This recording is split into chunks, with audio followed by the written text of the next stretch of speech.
Olha, eu prometo pra mim mesmo que essa aqui vai ser a última regravação. É a última vez que eu vou colocar pra gravar isso aqui hoje.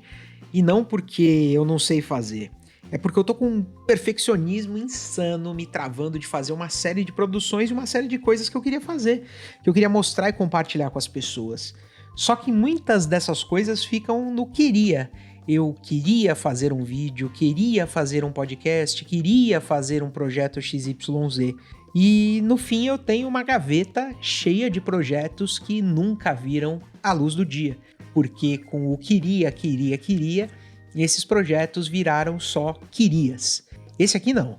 Esse aqui é o meu projeto sem nome. Eu não sei se eu vou fazer ele sozinho, eu não sei se eu vou fazer ele com alguém. Eu não sei se esse projeto vai ser um programa de entrevistas ou se ele vai ser simplesmente minhas reflexões. Não sei se ele vai ser semanal. Eu também não sei se ele vai ser diário e nem se ele vai ser anual. Porque eu não quero ficar querendo que ele seja uma coisa ou outra. Eu quero fazer. E no meu projeto sem nome de hoje, eu quero falar de uma lembrança que eu tava tendo aqui de quando eu era criança e eu ia todo domingo com meu pai no cinema. A gente, de manhã no domingo, acordava, comprava o jornal e aí ia lá na sessão que tinha os horários dos cinemas. E nessa sessão tinha o horário do cinema Reuters General de Guarulhos. Eu acho que nem existe mais essa rede, eu acho que esse cinema não existe. Se eu não me engano, era até uma rede argentina. Em algum momento da vida eu devo ter pesquisado isso e devo ter guardado em algum canto do cérebro. O ponto é que a gente ia no cinema todo domingo e todo domingo meu pai e eu voltávamos conversando sobre aquilo que a gente tinha assistido. E era muito engraçado, porque, eu tinha 11, 12 anos, e meu pai não conversava comigo querendo que eu entendesse a mesma coisa que ele do filme, ou querendo me ensinar sobre o que o filme falava.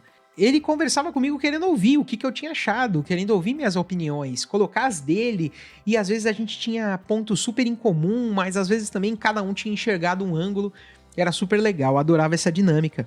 Isso fez com que eu crescesse com essa ideia, com esse formato, com essa cultura de assistir um filme, assistir uma série, sempre pensando em como que eu posso usar aquilo na minha vida de alguma forma, no meu trabalho, que reflexão me traz, o que eu posso fazer com aquilo que eu acabei de consumir ali de conteúdo. Tem um dos filmes que eu tenho muito carinho até hoje. Até hoje é um dos meus filmes favoritos, justamente talvez porque eu assisti ele com meu pai pela primeira vez. É um filme que chama-se Jogo de Espiões, ele é com Robert Redford e com Brad Pitt.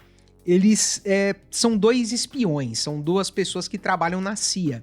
O Robert Redford recruta o Brad Pitt para trabalhar lá, e é bem no período da Guerra Fria. Então, imaginem tecnologias da época dos anos 70 e dos anos 80, alguma coisa, mas muito mais ali dos anos 70. O que acontece nessa história? Em algum momento o Brad Pitt vai ter aulas sobre tudo que os espiões ali, tudo que esses agentes têm acesso em termos tecnológicos e o que os russos tinham. Como o filme, a ideia dele é ser bem realista, em certo nível, não é sobre dispositivos de espião de James Bond, são coisas normais, é o rádio, é a bomba que você desarma, esse tipo de coisa. Pois bem, e o Robert Redford, que é quem recrutou o Brad Pitt, diz pra ele que apesar dele estar tendo aula de tudo aquilo e de todas aquelas tecnologias existirem e de ele saber fazer tudo aquilo, na maior parte das vezes ele só ia precisar de uma caixa de cigarros e um sorriso.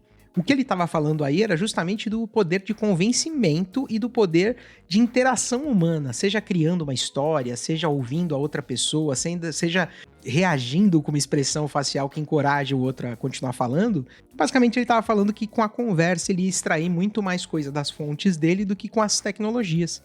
Isso é uma verdade quando a gente fala de segurança cibernética, cybersecurity, para quem gosta dos termos em inglês. Porque um dos ataques mais usados é a engenharia social, que basicamente consiste em enganar alguém. Não dá pra deixar isso muito mais tecnológico. Sabe aquelas mensagens, aqueles SMS que a gente recebe falando que teve uma movimentação na sua conta, que tem uma encomenda te esperando nos correios e é pra você clicar um link? Aquilo talvez seja a ponta do iceberg de uma engenharia social.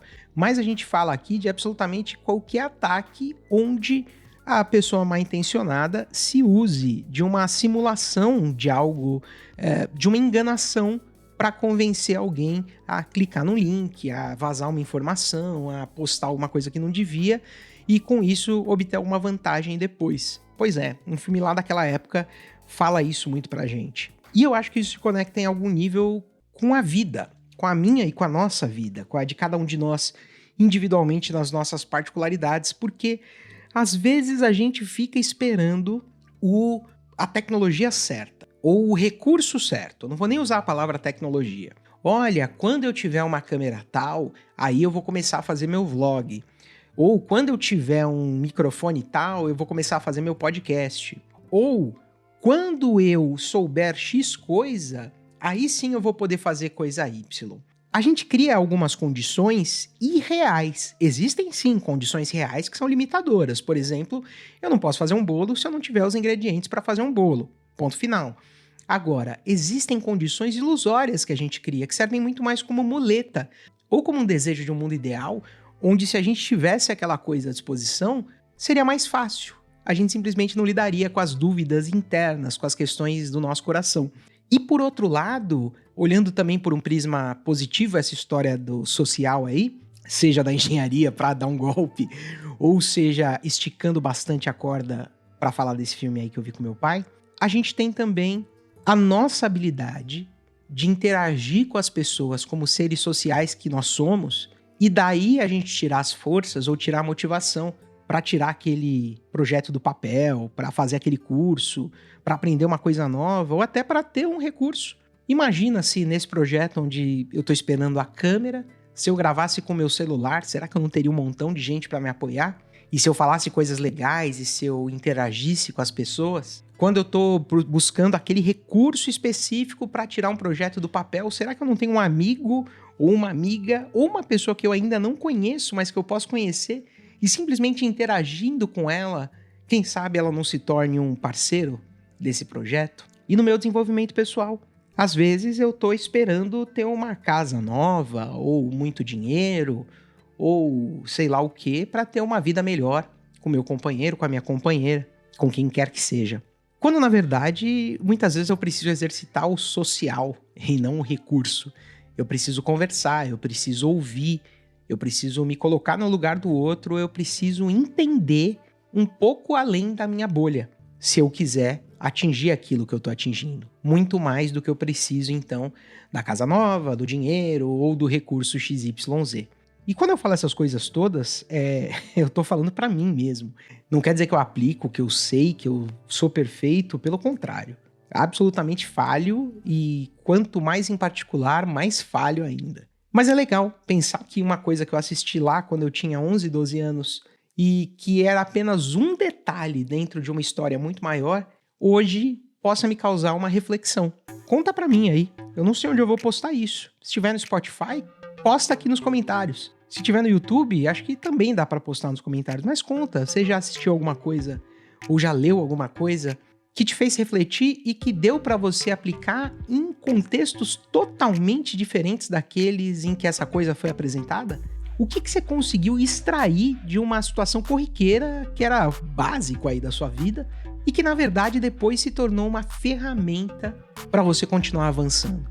Me conta, porque já que eu falei sobre a parte social e sermos seres sociais, eu quero que você me conte para eu poder também te responder e falar o que eu achei e até dizer se é algo que eu posso aplicar na minha vida. Fica por hoje esse meu projeto sem nome.